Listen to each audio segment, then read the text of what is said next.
你好! In this video, we are going to discuss about how to express a completion of an action with the particle le.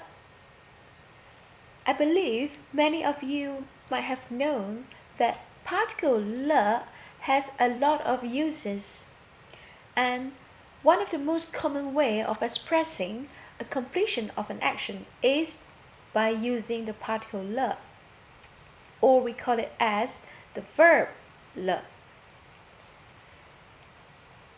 The basic sentence of the verb le is subject, verb, le, and object.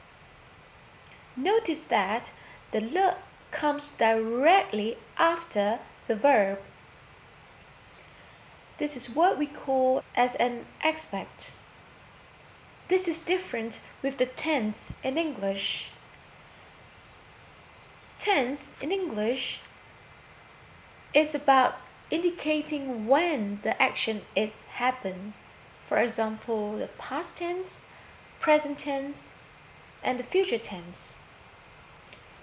Whereas the aspect in Chinese indicates whether the action is complete in a certain time frame.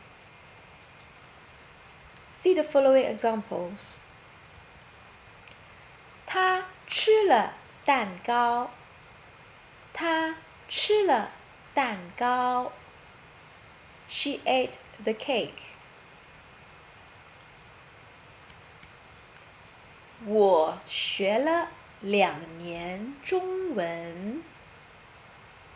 我学了2年中文。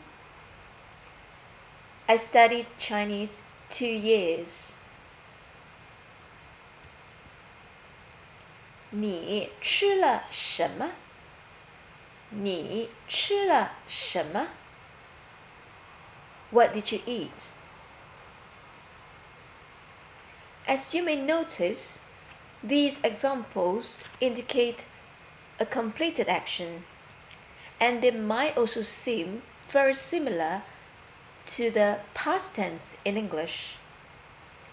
In Chinese language, however, we are also using this verb le to inform a future action, as in one action is completed before another. See the following examples. 你到了，告诉我。你到了，告诉我。When you have arrived, tell me.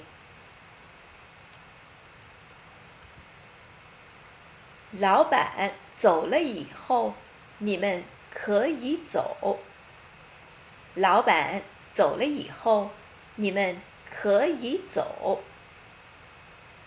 After the boss has left, you may leave.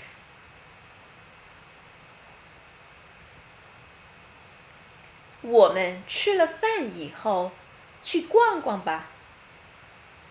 我们吃了饭以后，去逛逛吧。